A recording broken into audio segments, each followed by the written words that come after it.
प्रिय छात्र छात्री माने दशम श्रेणी साहित्य शिक्षादान को तुम मानक अनेक अनेक स्वागत जनाऊँगी तथा समस्त ओडिया विषय शिक्षकों को मध्य अनेक अनेक शुभेच्छा जनाऊँगी कारण आग को आम समस्त दशम श्रेणी पिला मैट्रिक परीक्षा रही तेणु वर्तमान ठारू पिला माने प्रस्तुति आरंभ करने उचित। आज आम तुम दशम श्रेणी साहित्य बहिर भीमंक सिंहनाद रड़ी कविताटी को आलोचना करबा। तेबे यह प्रकृत में महाभारतर एक कथावस्तु। आम समस्ते जानिचु पिले महाभारत संस्कृत महाभारत जहाँकि व्यासदेव द्वारा रचित एवं ओडिया रे महाभारत सारला दास द्वारा रचित। उभय प्रकृत महाभारत को पढ़ी सारला दास ओडिया रे महाभारत रचना करिसंती एवं या भितर कौन सब पार्थक्य रही बा किसी अलग रही आम आग को आलोचना करवा। तेबे महाभारत होछि आमर एक महान काव्य जो कि आज 6000 वर्ष पूर्वे द्वापर जुगर जो कुरुक्षेत्र रणभूमि जो महासमर होइथिला से विषय वर्णित होइछि जो कि गोटे पक्षरे पांडव एवं अन्य पक्षरे कौरव एमानक मध्यरे 18 दिन धरी युद्ध होइथिला। एही युद्धर विवरणी जहाँकि महाभारत रूपरे वर्णित होइछि एवं यार अनेक कथावस्तु जनमानस रे प्रचलित अछि। तेबे ता मध्यरु गोटे घटना जहाँकि आमर भीमंकर सिंहनाद रड़ी कवितारे खूब सुंदर भाव में सारला दास वर्णना करिसंती। तेबे महाभारत संपर्क रे किछि जानी आमे आजिकार आलोचना आरंभ करबा। मो जगन्नाथ मो जगतर नाथ मो स्रष्टा मो सृष्टि मो ही विलय मो ही धारण करिथिली मीन रूप मो कच्छप बराह नरसिंह वामन परशुराम राम बलराम एवं बुद्ध मो ही सृष्टि करिथिली कुरुक्षेत्र रे महाभारत मो केवल मो आ मो ही आसुछि कल्कि रूपरे।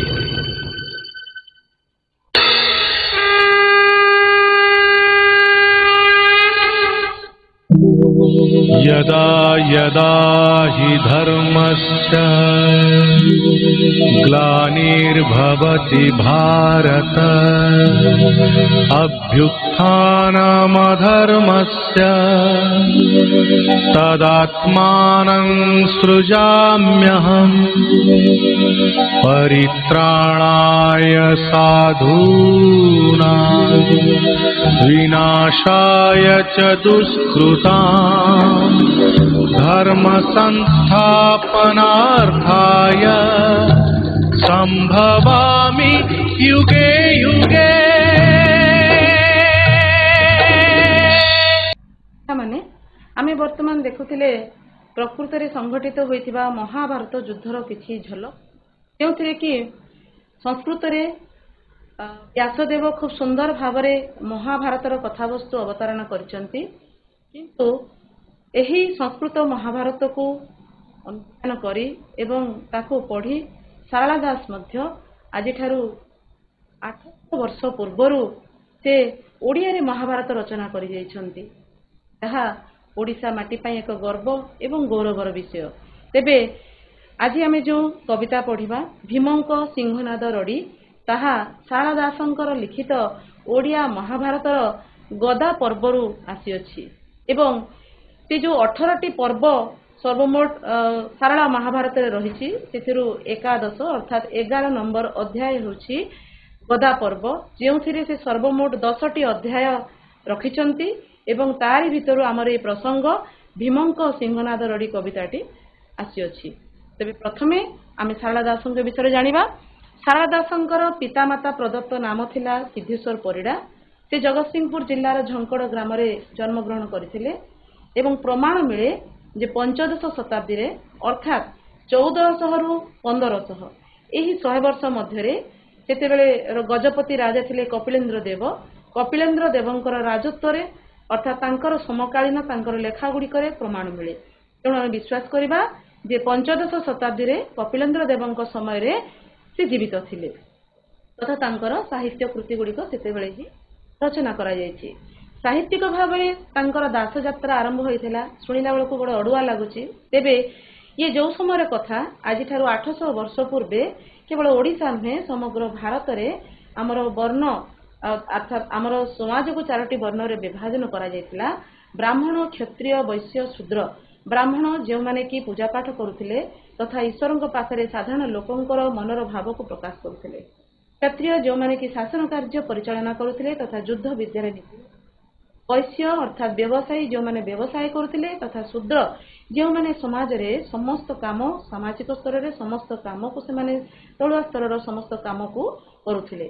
तो सेतेबेलर परंपरा अनुसार ब्राह्मण एवं क्षत्रिय माननकु केवल वेद शास्त्र इत्यादि पहुंच थिला अर्थात सेमान ही केवल ताको व्यवहार करि परथिले। साधारण जनतांक ठारू ताहा बहुत दूर रे थिला एवं कोनोसी नीच वर्गर व तळुआ वर्गर सामाजिक विभागीकरण जो करा हैतिला एमिति तो केही भी नीच वर्गर नहंती किंतु जो सामाजिक विभागीकरण करा हैतिला सेथिरे चासी परिवार जन्म ग्रहण करथिले सिद्धेश्वर परिडा। ए मां सारलांकर भक्त भावरे मां सारलांको भक्ति करी निजको मां सारलांकर दास रूप रे निजर ना परिवर्तन करथिले एवं से ही जेथिले सारला दास। तांकर अनेक गुडिये लेखारे से निजे स्वीकार करिसंती से निजे मूर्ख एवं अपाठुआ किंतु मां सारलांकर वरदान रो से काव्य रचना करबाको समर्थ होइचंती बोली लिखिचंती। आ परिवर्तन करी से दास परंपरा आरंभ करथिले एवं से पालटी जायथिले सारला दास। तांकर साहित्य कृति गुड़िक मध्य से ओडिया रे महाभारत रचना करिसंती। चंडी पुराण रचना करिसंती। चंडी पुराण जहा कि देवी भागवत बोली कहा जाय एवं विचित्र रामायण जहा कि ओडिया भाषार प्रथम ग्रंथ भाव रे ताको मान्यता मिलिछि। जो समय रे सारला दास महाभारत ओडिया रे रचना करथिले से समय रे हिंदी, आसामी, बंगला कौनसी भाषा रे मध्य महाभारत रचित होई नथिला।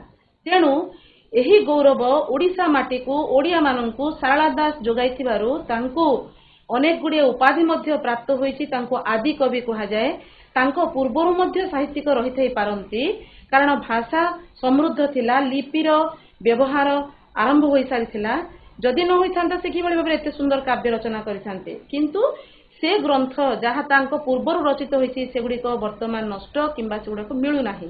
तेणु वर्तमान पर्यंत आमे धरिबा सारला दास होचंती ओडिसार आदि कवि एवं शूद्र परिवार रे जन्म होई मध्य मुनि परंपरा आरंभ करिथिबारु से होचंती शूद्र मुनि तथा ओडिसा माटी को गौरवान्वित करिथिबारु तांको आमे कहबा माटीर महाकवि।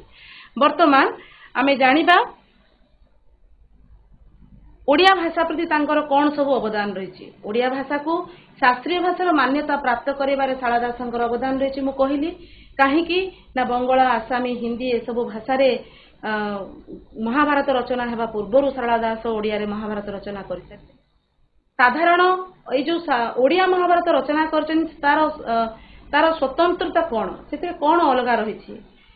यह कोन संस्कृत महाभारत अनुवाद कि नुहे। यह संस्कृत महाभारत अनुवाद किंबा ट्रांसलेशन नुहे बरं एटा संस्कृत महाभारत अनुसृष्टि। तार अर्थ होउछि एथिरे अनेक गुडिये उपाख्यान अनेक गुडिये कहानी जो रहिछि ताहा संपूर्ण निजस्व सारला दास निजे लिखिचंती जोटा संस्कृत महाभारत रे नाही। आमे आज जो प्रसंग पढिबा ताहा मध्य व्यासदेवंकर रचित संस्कृत महाभारत रे नाही। साधारण ओडिया कथित भाषा रे एथिरे व्यवहार करा जायछि कारण साधारण लोकंक पई एहा उपलब्ध करिया पई सेतेबेलेर अर्थात आज 800 वर्ष पूर्व जो ओडिया भाषार व्यवहार होता से ही साधारण कथित भाषा से सारला दास कौन करचंती ओडिया महाभारत लिखिचंती। एही ओडिया महाभारत रे लोक विश्वास रे गोटे आवरण प्रदान करिसंती। जेतले ताको ओडिया लोक पढिबे तांको लागिबो जे प्रकृत रे एही महाभारतर ओडिशा सहित खूब गभीर संपर्क रहिछि एवं ता निजस्व भावना गोटे आसीबो। महाभारत को ओडिया मानकर निजस्व रूप देके से समर्पित करचंती समर्पण करिसंती जहा हमकु निजस्व ग्रंथ परिका अनुभव हुए। अन्य अन्य अप्रतिम कहानी वा प्रसंग एथरे जोड़िछंती जेभଳି कि हमर संस्कृत महाभारत रे व्यासदेव सेथिरे कोनोसी गदा पर्व बोली कोनोसी अध्याय नाही बरं सेथिरे जो शल्य पर्व रहिछि से शल्य पर्व रे ही गदा पर्वर गोटे अध्याय भाबरे व्यासदेव रचना करिसंती।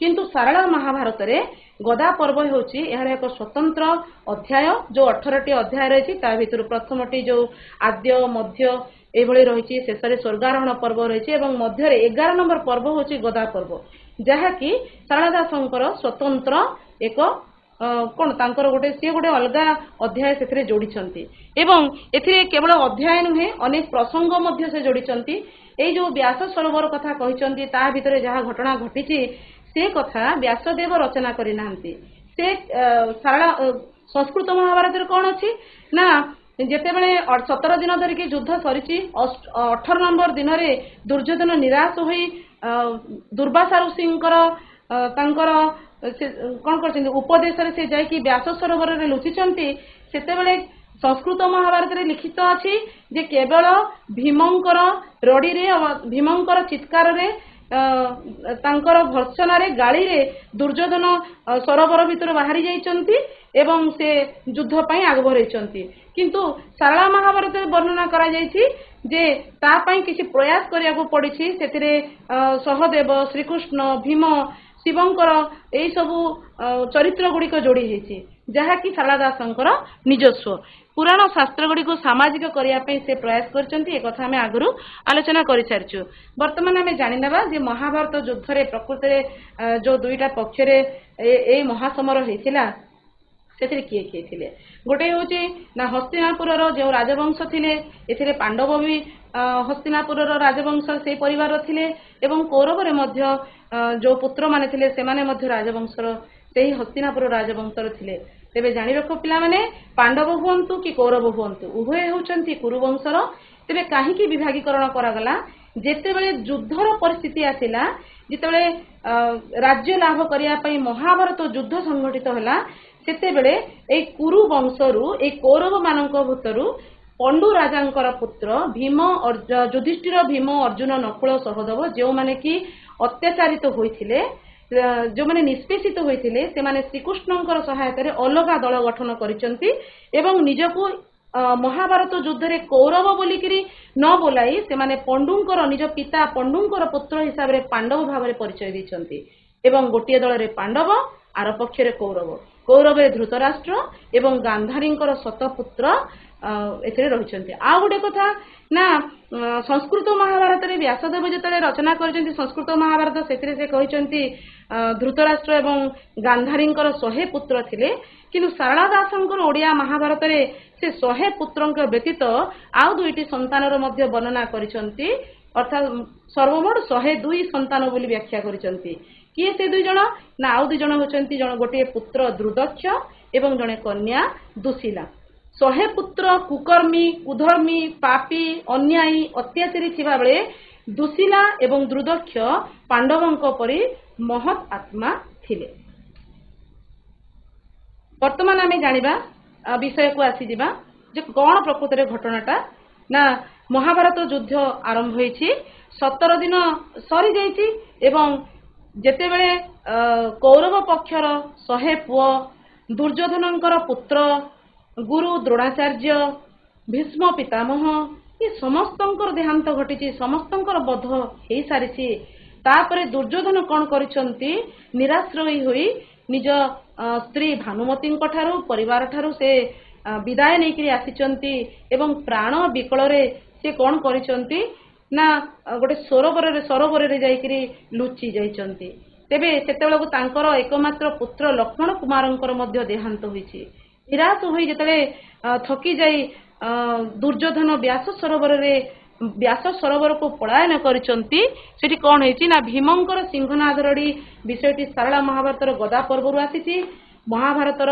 महायुद्ध रे आत्मीय स्वजनंकर हरे महामनी दुर्योधन कहा जाय दुर्योधन भारी अहंकारी थिले एवं से निजर पिता माता पाखरे मध्य मुंड नुआइबाकू इच्छा प्रकट करू नथिले से भारी अभिमानी थिले एवं से दुर्वासा ऋषिंकर उपदेश रे निजर आत्मरक्षा पाई जाई व्यास सरोवर रे आत्मगोपन करिसेंती व्यास सरोवर रे शरण नैथिबा व्यक्ति को जदि केही मारिबा पाई शत्रु बलपूर्वक प्रवेश करे तेबे से ध्वंस पाइजिबो बोली कि शिव अभिशाप देथिले एठी शिव कुआडू आसिले ना दक्ष प्रजापतिंकर कन्या सती जेतेबेले शिवं को विवाह करथिले एवं यज्ञ दरबार रे जेतेबेले दक्ष प्रजापति सतींकर स्वामी अर्थात शिवं को अनेक प्रकार रे भर्त्सना करथिले निंदा करथिले से अपमान निज स्वामींकर अपमान सही न पारे सती निजर स्वजात अग्नि रे निजको कोन तंकर जोगाग्नि रे निजको दहन करथिले एथिरे शिव उत्त्यक्त होई रागी जाई से दक्ष प्रजापति मुंड काटी देथिले एवं गोटे ज्वलंत अग्निपिंड भाव से जलुथिले एवं से निजको शांत करिया पई जेउ सरोवर रे आसिकरी बुड़ पकेइले एटा थिला से व्यास सरोवर कोन ना सारला दास तांकर महाभारत रे लिखिचंती जेतले सतींकर शरीर पूरा पोड़ी जाइतिला सेथिरे सतींकर शरीरर समस्त अंग पोड़ी जाइतिला किंतु कहा जाए से लिखिचंती पादटा पोड़ी नथिला जहा कि वर्तमान जगन्नाथ मंदिर रे मां विमलांक रूप रे पूजा पांती एवं ओडिशा अर्थात ओड़ एवं पा अर्थात पाद एहा ओडिशा रे रहिथिबारु से पुरी श्रीक्षेत्र को ओड़पा तीर्थ बोलिकरी सारला दास वर्णना करचंती एवं ए ओड़पा तीर्थ कोठी गोटे व्यास सरोवर जहा कि वर्तमान उभान अछि बा ताहा लोक दृश्य रे नाही बोली से वर्णना करचंती तेबे एही व्यास सरोवर रे जे प्रवेश करबो बलपूर्वक आश्रय नैथिबा व्यक्ति को मारिया पे से निश्चित भाव रे जळी जेबो बा सर्वनाश हबो सहदेवଙ୍କ मुखरु दुर्योधन निरापद स्थान रे लुचि रहिथिबार से सूचना पाइले सहदेव किए पांडव पांच भाई मध्य कनिष्ठ भ्राता जे कि त्रिकालदर्शी थिले अश्विनी कुमारंकर अंश थिले नकुल एवं सहदेव उभय अश्विनी कुमारंकर अंश थिले आमे जानि नेबा पंच पांडवଙ୍କ मध्य युधिष्ठिर धर्मराजंकर स्थान थिले एवं तापरे भीम पवनंकर पुत्र थिले अर्जुन इंद्र एवं नकुल सहदेव अश्विनी कुमारंकर रूप स्वरूप धरापृष्ठ अवतरित होते एमाने सब अजन्मा थिले मातृगर्भर जन्म नहीं नहांती तेरे सहदेव जे कि तीन कालर खबर रखि पारंती से जानि पारिथिले जे व्यास सरोवर भितर दुर्योधन लुचि रहिछि एवं ताकू नाश करिबा पई भीम शिवंक ठारू जदि सिंहनाद प्राप्त हेबे एवं तार भयंकर रड़ी रे सही न पारि दुर्योधन व्यास सरोवर रु बाहरी आसीबो तथा तार बद्ध करा जाई पारिबो दुर्योधन महालक्ष्मी जे कि व्यास सरोवर भितरे दुर्योधन को आश्रय देथिले कोड़रे सुआइथिले से तांकर बारण न मानी ठेली दे युद्धम दे डाकरा दे बाहरी आसीथिला एवं निजर 70 भारर गदा धरी महादर्परे महागर्व अभिमान रे व्यास सरोवर रु बाहरी आसीथिला भीमंक सहित लड़ाई करिवा पई तेबे वर्तमान आमे कवितार गति किबळी जानिबा प्रथम रे सहदेवंकर प्रस्ताव त्रिकालदर्शी सहदेव से किबळी भाबरे प्रस्ताव दैछंती भीमंको सजेशन तांको दैछंती मतामत दैछन जे कोन करा जाय पड़े एभली परिस्थिति रे भीमंकर द्वारा सिंहनाद प्राप्त भीम किभଳି भाबरे सिंहनाद पाइछंती सिंहनाद आगमनर प्रभाव सिंहनाद जेतेबेले धरापृष्ठ को आसीची पृथ्वी पृष्ठ को आसीची कोन सब प्रभाव घटिची कारण से शिवंक पाखरे थे प्रलयर अस्त्र से शिवंकर चिरिकुटी रे अर्थात मुनि रे शोभा पाए जो सिंहनाद जमंक ठारू मोइती सिंह रे तयारी एक वाद्य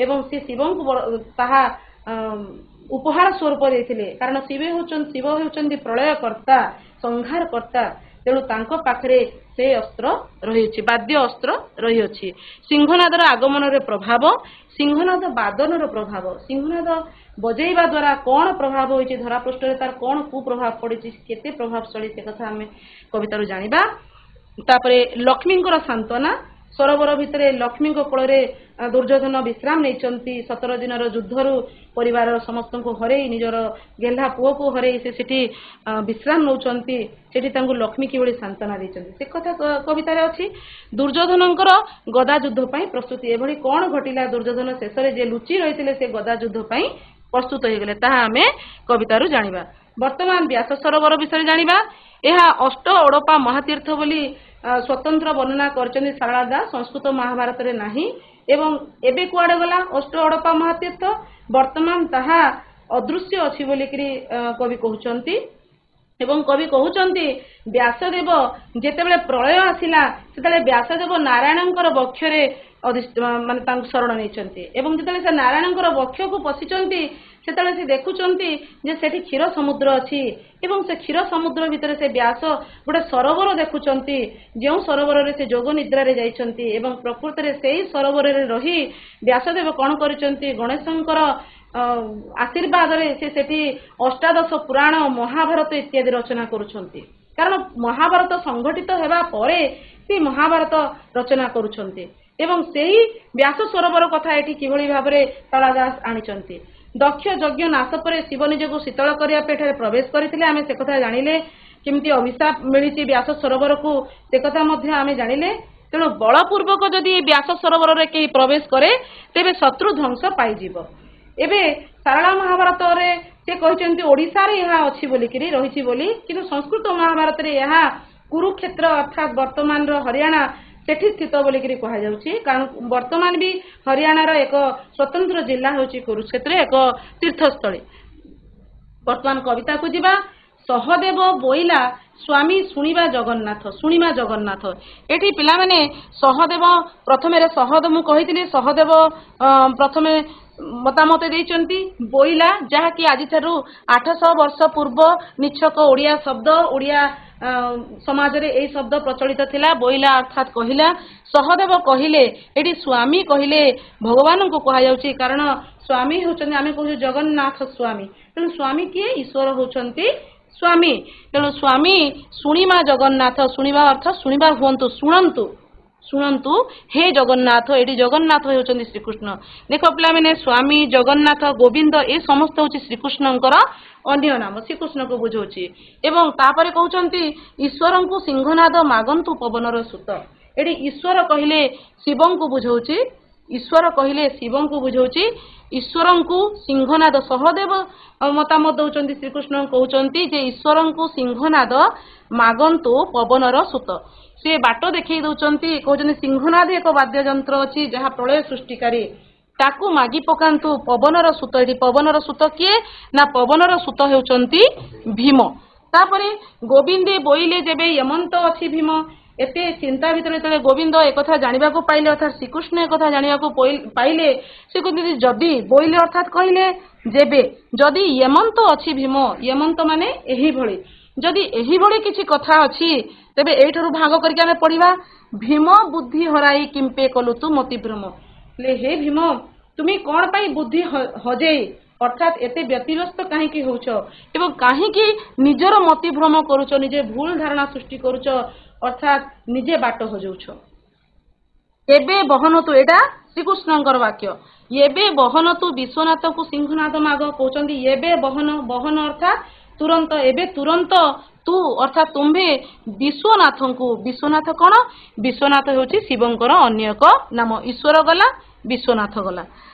बहन विश्वनाथ को सिंहनाद माग, तांको सिंहनादटा मागी पकाओ।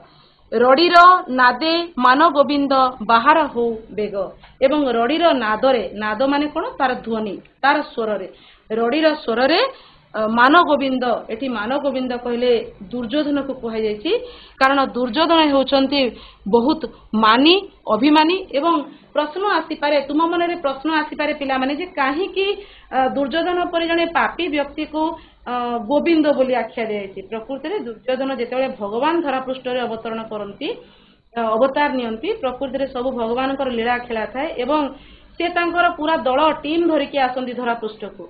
जेमिति राम अवतार रे राम, लक्ष्मण, भरत, शत्रुघ्न ये माने समस्ते नारायणंकर, नारायणंकर शंख, चक्र, नाग एमाने ही थिले, नाग एमाने ही ये ही थिले तांकर अवतारित पुरुष। एवं जे रावण कुंभकर्ण थिले सेमाने मध्य तांकर वैकुंठपुरर द्वारपाल जय विजय थिले। सेही भलिया दुर्योधन किए थिले? से हेउचंती प्रकृति रे पन्नग नारायण।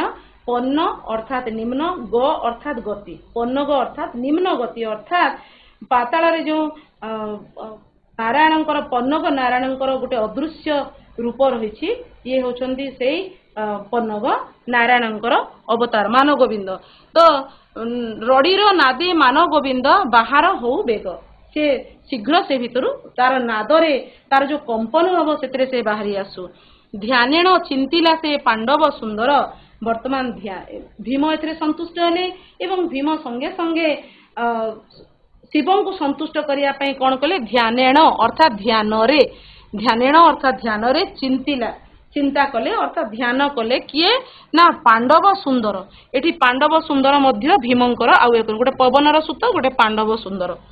आसन कंपिला जे देव शूलधर, जो द्वारा कौन है जेते भीम ध्यान रे बसिले सेतेबेले शिवंकर अर्थात शूलधर। शूलधर किए? शूलधर होचंती शिवंकर अन्य नाम होची शूलधर, जांकर हाथ रे त्रिशूल शोभा पाए, तेणु तांको शूलधर बोली कहा जाए। तांकर आसन प्रकंपित होला। मन रख पिला माने पुराण भारतीय धर्मशास्त्र वर्णित अच्छी ईश्वर केवल दुईटी जिनिस आसन प्रकम्पित हुए गोटे हूँ जितेबले भक्त तांको गभीर भक्ति रे डाक दिए एवं द्वितीय कथा जितेबले सेमाने जो अस्त्र धारण करथांती से अस्त्र जदि स्थानच्युति घटे अर्थात स्थान परिवर्तन करे जदि त्रिशूल प्रयोग करेंगे चक्र प्रयोग करेंगे जदि जमती सिंहनाद को स्थान जदि अलग स्थान को बाहर करेंगे तेबे जाइए आसन टलमल हुए। तो एठी कौन होता ये भीम से ध्यान करी शिव को ध्यान करथिले जो द्वारा शिवंकर आसन प्रकम्पित होता बा टलमल होता। वर्तमान परवर्ती पद को देखा ध्यानेण जानिले से देव पशुपति एबे पशुपति किए पशुपति मध्य शिवंकर आउ एक नाम ध्यानेण जानिले से देव पशुपति स्वयं शिव ध्यान रे जानि पारिले से तो सब ध्यान बेसर थांती ध्यान अवस्था थांती से जानि पारिले जे भीम कौन पाई किए तांको ध्यान करूचे एवं काहे की ध्यान करूचे से कारण मध्य से जानि पारले जे से सिंहनाद मागिबा पाई ध्यान करूचे एवं ईश्वरे बोइले एठी ईश्वरे अर्थात ईश्वर ही कहउछंती कविता भाव में ईश्वर लिखागला ना कि ईश्वर को नुहे ईश्वर ही कहले देवी शुण गो पार्वती वर्तमान से पार्वती को कहते बाम बसी बामांगी होती पार्वती पत्नी एवं पार्वती को साधारण समाज में प्रत्येक स्वामी निजर घर परिवार कौन समस्या निज स्त्री सहित आलोचना कर निष्पत्ति नियंती ठीक से भाया गोटे पारिवारिक संपर्क बा परिवार भितर स्वामी स्त्री भितर आपस आलोचन निष्पत्ति निया कथा यहाँ समाज को वार्ता दौरान सारला दास तेणु से क्रम शिव पार्वती को पचारुचंती आंभंत सिंहनाद मागुअछि वीर भीमा आंभंत अर्थात आंभ को आंभंतर अर्थ कौन आंभ को आमको सिंहनाद मागुअछि वीर भीमा भीमा कहले भी एठी भीम को ही बुझाऊँ वीर भीम आमको सिंहनाद मागुअछि तुम्भ विचार को किस जोगाएगो उमा तुम्हें कुह हे उमा उमा किए ना पार्वती अन्य नाम होची उमा हे उमा तुम्हें कुह तुम्हें कौन चिंता करुछ कौन जोगाऊँ अर्थात तुम्हें कौन चिंता करुछ। वर्तमान पार्वती डायलॉग पार्वती कहते पार्वती बोइले भीमसेन आंभ उपगारी पार्वती कहते बोइले अर्थात कहले भीमसेन होचंती आंभर उपगारी उपगारी अर्थ कौन उपकारी उपगारी अर्थ होची उपकारी से आमर उपकार करियछि बेले बेले पांडवे आंभ कपिलास कहीं उद्धारी बेले बेले जेते बेले दरकार पड़िथिला से एमिति बेल थिला एमिति समय थिला जेते बेले कि पांडव माने आंभर कपिलास पर्वत को उद्धार करथिले कौन कपिलास पर्वत जोटा आमर कैलास पर्वत सेते बेलर भाषा रे कपिलास पर्वत ओडिया रे कहा जायछि कवि लिखिचंती तो कैलास पर्वत रे शिव निवास करंती एवं श्रवणादैत्य जो श्रवणादैत्य को कि कर्ण आमर प्रबल प्रतापी कर्ण बध करथिले से श्रवणादैत्यर पुत्र होची अश्लेषा दैत्य एवं अश्लेषा दैत्य से कैलास पर्वत को उपाड़ी नेबार प्रयास करुवा समय ऋष्यमुख पर्वत रे शिव से कौन करचंती भीम को स्मरण करचंती बड़ा आश्चर्यर कथा भगवान कौन निजे त्रिशूल रे मारी पारि नांती ना से त्रिशूल आघात करचंती किंतु जेहेतु अश्लेषा दैत्य को वरदान मिलिथिला से कोनोसी अस्त्र रे मरिबो नाही तेणु से शिव अस्त्र तार किसी क्षति है नहीं तेणु ये मानव समाजर बा मनीषर शक्ति केते प्रबल ताकू दर्शाइवाई भीमंकर अवतारण कराई भीम को से कहते तुम्हें कपिलास पर्वत को बंचाओ जद्वारा सत्यमना उद्धार करथिले जद्वारा सत्यमना इच्छी देव जे त्रिपुरारी तुम्हें सत्य मनासी तुम्हें सत्य मनासी अर्थात प्रतिज्ञा करथिल जे तुम्हें जहाँ इच्छा करिवो तुम्हें जहाँ किसी इच्छा करिवो हे त्रिपुरारी त्रिपुरारी कौन त्रिपुर जी अरी त्रिपुर युक्त अरी एठी त्रिपुर युक्त अरी अरी माने कौन सत्री त्रिपुर आमर जो त्रिपुर राक्षस कहा जाए तारकासुर पुत्र जो विद्युन्माली थिले तारकाक्ष कमलाक्ष जो तीनटा पुओ थिले से माने तीनोटी स्वतंत्र ग्रह रचना करथिले एवं उत्पात मचौथिले जो कबळरू से ग्रह को नष्ट करिकि शिव कौन करथिले त्रिपुर राक्षसर अरी अर्थात शत्रु पलटि थे नाम होता त्रिपुरारी इच्छी देव जे त्रिपुरारी तुम्हें तो कही प्रभु जे से जहाँ इच्छा करेंगे वर देव एवं से भीम कौन कही मोर किसी वर दरकार नहीं दरकार बेले मागी नेबी पार्वती बोइले सिंहनाद दिय शिवहन पार्वती कहले सिंहनाद शीघ्र दे दियंतु पांडवों हेतु तुम्हें व्रती अच्छे त्रिलोचन पांडवों तुम्हें व्रती अछ माने वर्ती अछ बा बंची जाई अछ ବର୍ତ୍ତି ଅଛ ବଞ୍ଚି ଯାଇଅଛ ହେ ତ୍ରିଲୋଚନ ତିନୋଟି ଲୋଚନ ଯାହାର ଚକ୍ଷୁ ଯାହାର ସେ ତ୍ରିଲୋଚନ ହେଲା। ଏଠି କଣ ହେଇଛି ନା ଏଠି ଆମର ଦ୍ୱିଗୁ ସମାସ ହୋଇଛି। ଏଠି ତାପରେ ଦେଖ ସଂକଟ କାଳେ ତୁମ୍ଭନ୍ତ ଉଦ୍ଧରନ୍ତି ପୁଣି ସଂକଟ କାଳେ ନା ଏଠି ବହୁବ୍ରୀ ସମାସ ହୋଇଛି କାରଣ ତ୍ରିଲୋଚନ କହିଲେ ତିନିଟା ଲୋଚନ ଯାହାର ବି ଥିବ ତାକୁ କୁହାଯିବ। ଏଠି ତ୍ରିଲୋଚନ କହିଲେ କେବଳ ଶିବଙ୍କୁ ହିଁ ବୁଝାଉଛି।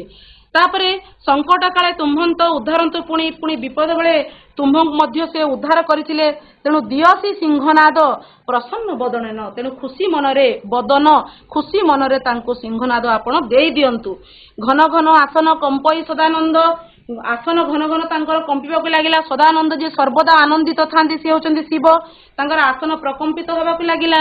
ଚିରିକୁଟିରୁ କାଢିଦେଲେ ସେ ସିଂହନାଦ ଯେତେବେଳେ ଶିବ ନିଜର ଚିରିକୁଟିରୁ ମୁଣିରୁ ସିଂହନାଦ ମଇଁଷି ସିଂହରେ ତିଆରି ଏକ ପ୍ରଳୟଙ୍କାରୀ ବାଦ୍ୟ ଧ୍ୱନି ବାଦ୍ୟ ବାହାର କରିଦେଲେ ତାଙ୍କର ଆସନ ଟଳମଳ ହେବାକୁ ଲାଗିଲା। ମୁଁ କହିଥିଲି କୋଉ କାରଣରେ ପ୍ରଭୁଙ୍କର ଆସନ ଟଳମଳ ହୁଏ। ତ ବର୍ତ୍ତମାନ ଆଗକୁ ଦେଖିବା ଈଶ୍ୱରେ ବୋଇଲେ ତୁ ବହନ ହୋଇଯିବୁ। ବର୍ତ୍ତମାନ ସିଂହନାଦକୁ ଈଶ୍ୱର ଅର୍ଥାତ୍ ଶିବ ସେ କଣ କରୁଛନ୍ତି ପ୍ରଭୁ ଶିବ କଣ କରୁଛନ୍ତି ତାକୁ ଆଦେଶ ଦଉଛନ୍ତି କହୁଛନ୍ତି ତୁ ଶୀଘ୍ର ହୋଇଯିବ। ବହନ ମାନେ କଣ ଶୀଘ୍ର ତରତର ହୋଇଯା ଏବଂ ତିନି ଘାନ୍ତି ମାତ୍ରକ ଶବଦ ଭୀମସେନକୁ ସହିବୁ। ତିନୋଟି ମାତ୍ର ଘାନ୍ତି ଅର୍ଥାତ୍ ଥର ତିନି ଥର ମାତ୍ର ଆଘାତ ଶବ୍ଦ ଭୀମସେନକୁ ସହିବୁ। ଭୀମସେନ ଯଦି ତତେ ଯେତେବେଳେ ବଜେଇବ ବାଦନ କରିବ ସେତେବେଳେ ମାତ୍ର ତିନି ଥର ସହିବୁ। ଏଠି ଗୋଟେ ଆଦେଶ ଉହ୍ୟ ଅଛି କଣ ତିନି ଥର ସହିବୁ ମାନେ କଣ ତାପରେ ତୁ ମୋ ପାଖକୁ ପୁଣି ଫେରି ଆସିବୁ। ସିଂହନାଦ ଆସନ୍ତେ ପ୍ରସର ପବନ ବର୍ତ୍ତମାନ ଜାଣିବା ସିଂହନାଦ ସ୍ଥାନଚ୍ୟୁତ ହେବା ଦ୍ୱାରା ତାଙ୍କର ଆସନ ଥର ହେଲା। ସିଂହନାଦ ବାଦନ ଦ୍ୱାରା କଣ ପ୍ରଭାବ ହେଲା ପିଲାମାନେ ପରୀକ୍ଷାରେ ପ୍ରଶ୍ନ ପଡିଲେ ଆମେ ସବୁବେଳେ ତମେ କନଫ୍ୟୁଜ ହବ ଯେ ପ୍ରଥମ ବାଦ୍ୟନରେ କଣ ହେଇଥିଲା ଏମିତି ପରୀକ୍ଷାରେ ଏମସିକ୍ୟୁ ପଡେ। ତେଣୁ ମନେ ରଖ ସିଂହନାଦ ଯେତେବେଳେ ପ୍ରଥମ ଥର ସିଂହନାଦ ଆସନ୍ତେ ପ୍ରସର ପବନ ଯେତେବେଳେ ପ୍ରବାହିତ ହେଇକରି ଆସିଲା ସେତେବେଳେ କଣ ହେଲା ଖୁବ ଜୋରରେ ପବନ ପ୍ରବାହିତ ହେଲା ଅର୍ଥାତ୍ ପ୍ରଳୟଙ୍କାରୀ ପବନ ବାତ୍ୟା ସମାନ ଝଡ ବାତ୍ୟା ସମାନ ପବନ ଖୁବ ବହୁତ ଜୋରରେ ପବନ ପ୍ରବାହିତ ହେଲା। ଏଇଟା ଗୋଟେ ପ୍ରଭାବ ହେଇଥିଲା ସିଂହନାଦ ଆସିବା ସମୟରେ। ଏବଂ ଶବଦେ କମ୍ପୁ ଅଛି ମୃତ୍ୟୁଜ ଭୁବନ ଏଠି ମୃତ୍ୟୁଜେ ଭୁବନ ମାନେ କଣ ମର୍ତ୍ତ୍ୟ ଭୁବନ ଯୋଉଠି ମୃତ୍ୟୁ ହଉଛି ନିରାଟ ସତ୍ୟ ଅର୍ଥାତ୍ ଏ ପୃଥିବୀ ହଉଛି ମର୍ତ୍ତ୍ୟ ଭୁବନ କାରଣ ଏଠି ମୃତ୍ୟୁ ହଉଛି ଏକ ନିରାଟ ସତ କଥା। ଜଗତ ମିଥ୍ୟା ଏବଂ ମୃତ୍ୟୁ ହେଉଛି ଏକମାତ୍ର ସତ୍ୟ। ତେବେ ଶବଦେ କମ୍ପୁ ଅଛି ମୃତ୍ୟୁଜେ ଭୁବନ ଏଇ ଯୋଉ ଖୁବ ଜୋରରେ ପବନ ପ୍ରବାହିତ ହଉଛି ସିଂହନାଦ ଆସୁଛି ସେଥିରେ କଣ ତାର ଶବ୍ଦରେ କଣ ହଉଛି ମୃତ୍ୟୁ ଭୁବନ ପ୍ରକମ୍ପିତ ହଉଛି।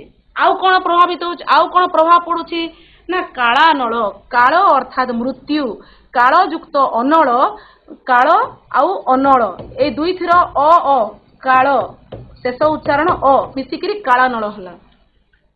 କାଳ ଅର୍ଥାତ୍ ମୃତ୍ୟୁ ରୂପକ ଅନଳ ମାନେ ପ୍ରବଳ ପ୍ରଚଣ୍ଡ ଅଗ୍ନି ସେଥିରୁ ବାହାରୁଛି ଏବଂ ସେଥିରୁ ପ୍ରକାଶିତ ହେଉଛି ବା ବାହାରୁଛି। ଆଉ ଯେହେତୁ ଏତିକି ମାତ୍ରାରେ ଅଗ୍ନି ସେଥିରୁ ବାହାରୁଛି ଅଗ୍ନି ବାହାରିଲେ କଣ ବାହାରିବ ଆଲୁଅ ମଧ୍ୟ ବାହାରିବ। ସିଂହନାଦ ଜ୍ୟୋତି ସେଇ ଜ୍ୟୋତି ସେଥିରୁ ଯୋଉ ଆଲୁଅ ବାହାରୁଛି ଯୋଉ ଶକ୍ତି ବା ଯୋଉ ତାପ ସେଥିରୁ ବାହାରୁଛି ତାର ବର୍ଣ୍ଣନା କବି ଦେଇଛନ୍ତି କହୁଛନ୍ତି ଆଦିତ୍ୟ ହୁଁ ସତେ ଗୁଣ ତେଜ ବିକଶନ୍ତି। ଆଦିତ୍ୟ ଅର୍ଥାତ୍ ହଉଛି ପିଲାମାନେ ସୂର୍ଯ୍ୟ ପ୍ରକୃତରେ ଅଦିତିଙ୍କର ପୁତ୍ର ଆଦିତ୍ୟ। ତମେ ଜାଣି ରଖ ଯେ ଦିତି ଦକ୍ଷ ପ୍ରଜାପତିଙ୍କର ଦୁଇଟି କନ୍ୟା ଥିଲେ ଦିତି ଏବଂ ଅଦିତି ଏବଂ ଦିତିଙ୍କର ସନ୍ତାନ ମାନଙ୍କୁ ଦୈତ୍ୟ କୁହାଯାଏ ଅଦିତିଙ୍କର ସନ୍ତାନ ମାନଙ୍କୁ ଦେବତା କୁହାଯାଏ ଅର୍ଥାତ୍ ଆଦିତ୍ୟ କୁହାଯାଏ। ଏଠି କିନ୍ତୁ ଆଦିତ୍ୟଙ୍କର ଅର୍ଥ ହେଉଛି ସୂର୍ଯ୍ୟ। ସୂର୍ଯ୍ୟଙ୍କ ଠାରୁ ଆମେ ଜାଣିଛୁ ସୂର୍ଯ୍ୟ କେତେ ଶକ୍ତିର ଆଧାର ତାଙ୍କର ଅଧିକାରୀ। ତେବେ ସେଇ ସୂର୍ଯ୍ୟଙ୍କର ଶକ୍ତି ଠାରୁ ତେଜ ଠାରୁ 100 ଗୁଣ ଅଧିକ ଶକ୍ତି ଅଧିକ ଜ୍ୟୋତି ପ୍ରକାଶିତ ହେଉଥିଲା ଯେତେବେଳେ ସିଂହନାଦ ଅନ୍ତରୀକ୍ଷରେ ପ୍ରବାହିତ ହେଇକରି ଆସୁଥିଲା ସେଥିରୁ ବିକାଶ ତେଜ ବିକଶନ୍ତି ଅର୍ଥାତ୍ ସେଥିରୁ ବିକାଶ କରୁଥିଲା ଅର୍ଥାତ୍ ବାହାରୁଥିଲା। ଅନ୍ତରୀକ୍ଷ ଆସି ପ୍ରବେଶ ହୋଇଲା ବ୍ୟାସ ସରୋବର ତୀରେ ଏବଂ ଅନ୍ତରୀକ୍ଷରେ ଆକାଶ ମାର୍ଗରେ ଅନ୍ତରୀକ୍ଷ ମାନେ କଣ ଆକାଶ ମାର୍ଗରେ ଆସି ପ୍ରବେଶ ହୋଇଲା ବ୍ୟାସ ସରୋବର ତୀରେ ପାଣ୍ଡବ ସୁନ୍ଦର ଭୀମ ଧଇଲେ ତାହା କରେ ଏବଂ ବ୍ୟାସ ସରୋବର କୂଳରେ ତୀର ମାନେ କଣ କୂଳରେ ଆସିକି ପ୍ରବେଶ ହୋଇଲା ପାଣ୍ଡବ ସୁନ୍ଦର ଅର୍ଥାତ୍ ଭୀମ ତାକୁ କଣ କହିଲେ ହାତରେ ଧରିଲେ। ଏଠି ଗୋଟେ ଜିନିଷ ଲକ୍ଷ୍ୟ କର ପିଲାମାନେ ବର୍ତ୍ତମାନ ବିଜ୍ଞାନ ମଧ୍ୟ କହୁଛି ଆମେ ଯୋଉ जो आमर महाकाश जान पठाऊँ जिते से महाकाश जान केवल नुहे कौन जिनस अंतरिक्ष जो वायुमंडल को प्रवेश करे से अग्निपिंडुड़ा परिणत हो जाए एवं से अग्नि संजोग हुए तो निआ लगी जाए तेबे से जो सत्य रही जो तथ्य रही जो कॉन्सेप्ट रही देख आज केते वर्ष पूर्व 800 वर्ष पूर्व पाठ पढ़ी नथिबा जने साधारण चौथा परिवार व्यक्ति से सारला दास तांकर कवितार लिखिचंती जे कोन निजेतले सिंहनाद शिवंकर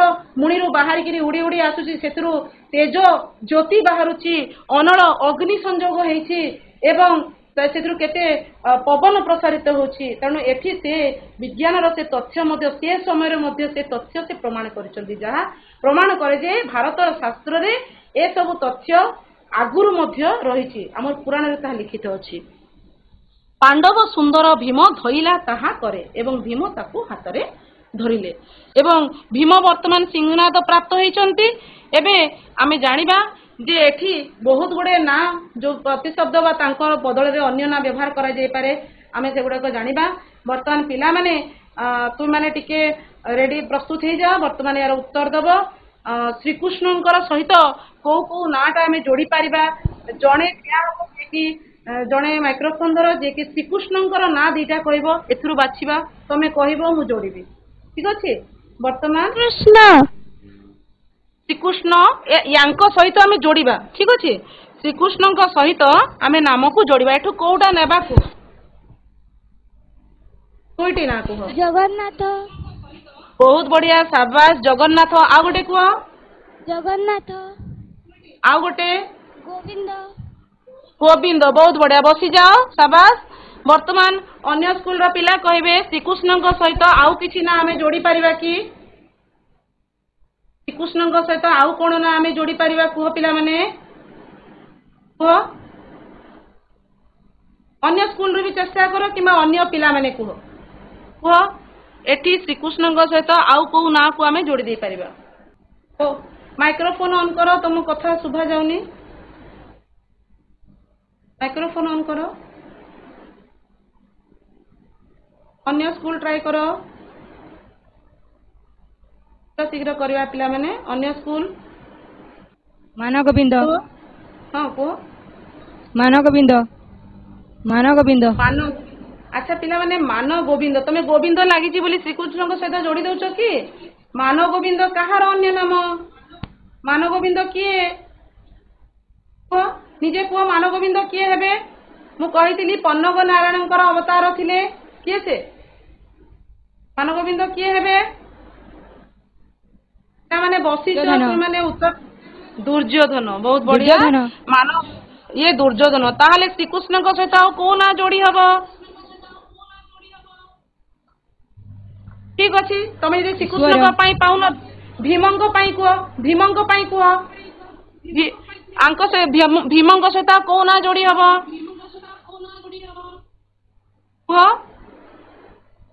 तो शीघ्र उत्तर दियो पिला माने बिसरा हाई स्कूल पवन रसुत शाबाश आउ कोन हबो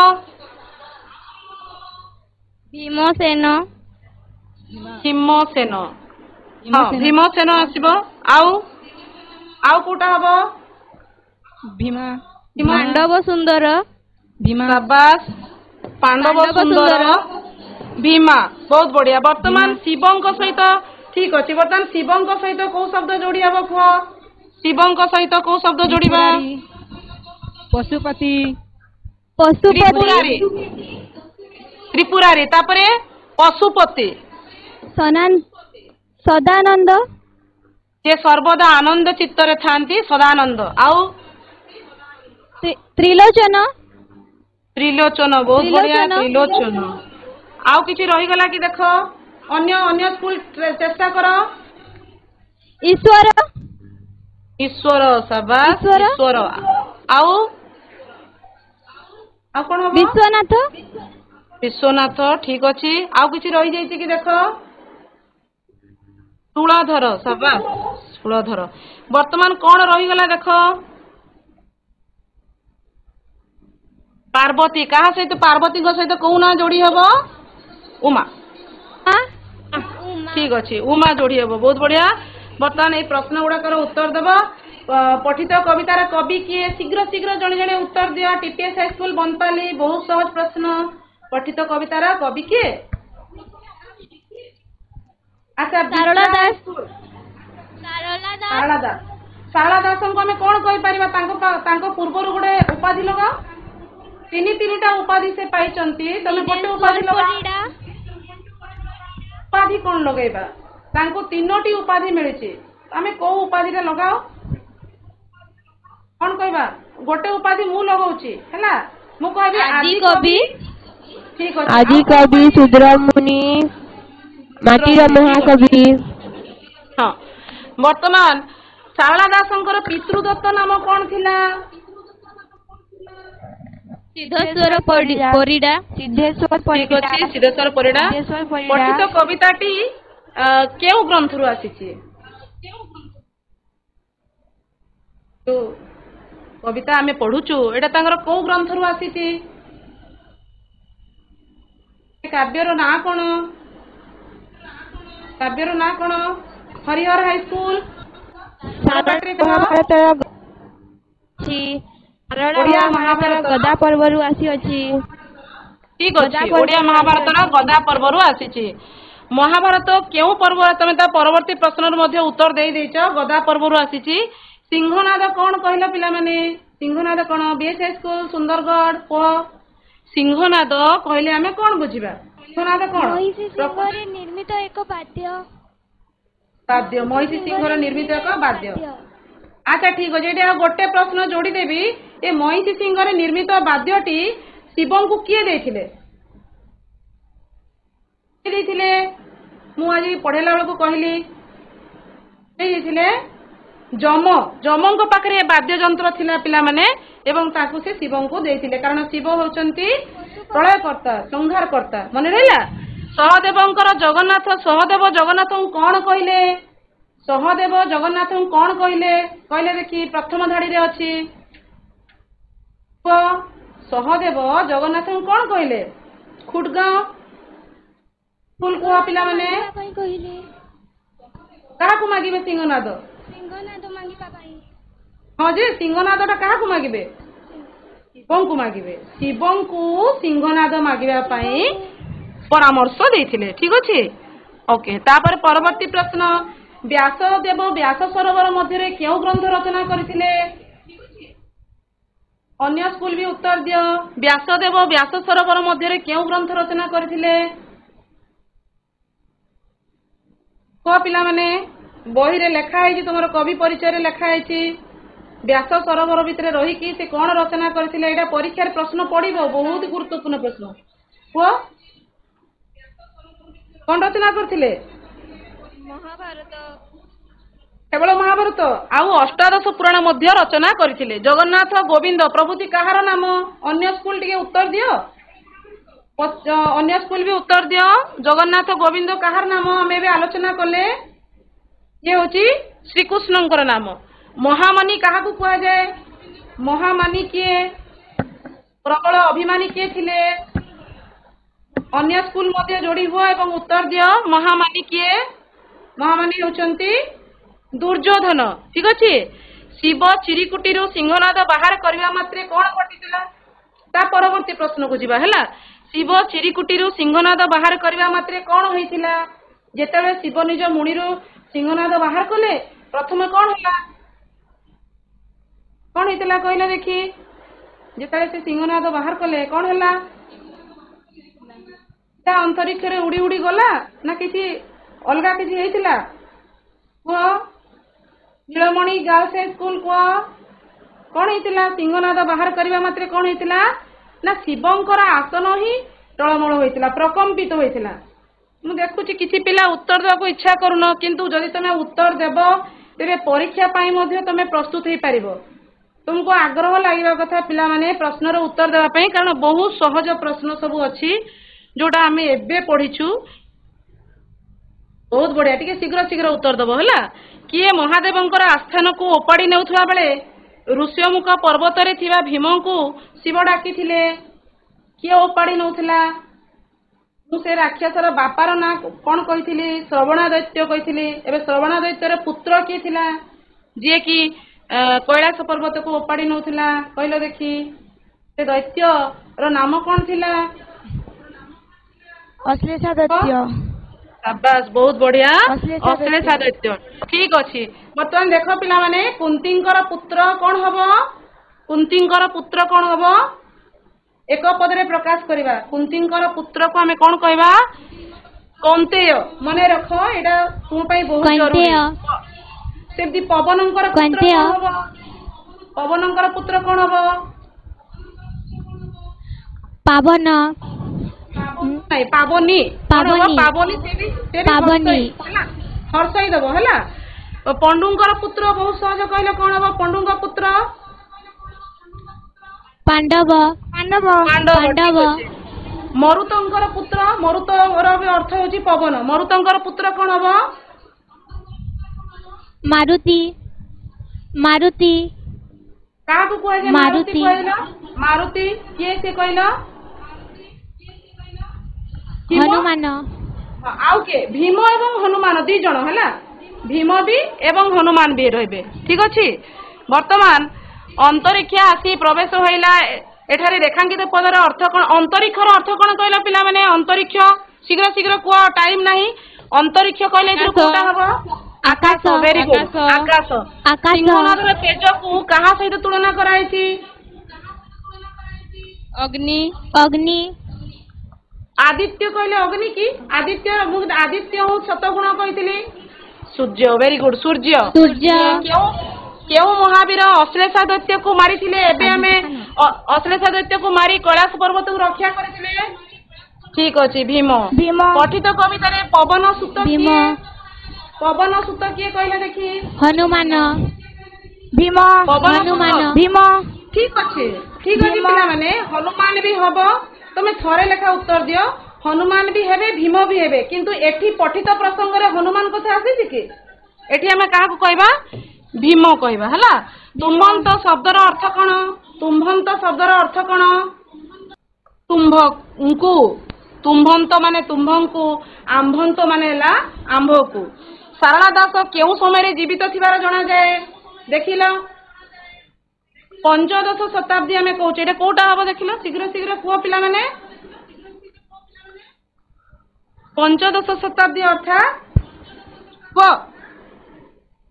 1400 ରୁ 1500, ଏଇଟା ହବ ଉତ୍ତର। 1500। ଠିକ ଅଛି, 1400 ରୁ 1500। ଠିକ ଅଛି ପିଲାମାନେ, ବର୍ତ୍ତମାନ ସାରଳା ଦାସଙ୍କର ବିଭିନ୍ନ ରଚନା, ଅନ୍ୟାନ୍ୟ ରଚନା ମଧ୍ୟ ତୁମେ ସଂଗ୍ରହ କରିବ। ତୁମେ ଯେତେ ଶୀଘ୍ର ସଂଗ୍ରହ କରିବ, ତୁମର ସେଥିରେ ଜ୍ଞାନ ମଧ୍ୟ ବଢିବ। ୟା ପରେ ମହାଭାରତର 18ଟା ପର୍ବ, ମୁଁ ସେଥିରୁ 2-4ଟା ପର୍ବର ନାଁ କହିଛି। ଏଠି ମହାଭାରତ କହିଲେ ସାରଳା ମହାଭାରତ କୁହାଯାଉଛି। 18ଟା ପର୍ବର ନାମ ମଧ୍ୟ ତୁମେ ସଂଗ୍ରହ କରିବ। ଆରମ୍ଭ ପର୍ବ ହେଉଛି ଆଦ୍ୟ ପର୍ବ, 11 ନମ୍ବର ପର୍ବ ହେଉଛି ଗଦା ପର୍ବ ଏବଂ ଶେଷ ପର୍ବ ହେଉଛି ତମର କଣ? ସ୍ୱର୍ଗାରୋହଣ ପର୍ବ। ତେଣୁ ଏଭଳି ତୁମେ 18ଟି ପର୍ବ ସଂଗ୍ରହ କରିବ। ତ ପିଲାମାନେ, ଆଜି ଆମେ ଭୀମଙ୍କ ସିଂହନାଦ ରଡ଼ିର ପ୍ରଥମ ଭାଗଟି ପଢିଲେ, ଆଲୋଚନା କଲେ ଏବଂ ଏ ପ୍ରସଙ୍ଗ କ୍ରମରେ ଆମେ ଅନେକ କାହାଣୀ ମଧ୍ୟ ଜାଣିଲେ। ତୁମକୁ ଅନୁରୋଧ ଯେ ଏ ପ୍ରସଙ୍ଗରୁ ଯେତିକି ପ୍ରଶ୍ନ ହୋଇପାରେ MCQ ତୁମମାନେ ଅଭ୍ୟାସ କରିଥିବ ଏବଂ ଆରଥରକୁ ଆମେ ତାର ଦ୍ୱିତୀୟ ଭାଗଟି ପଢିବା। ତେବେ ଆଜି ପାଇଁ ଏତିକି, ଧନ୍ୟବାଦ।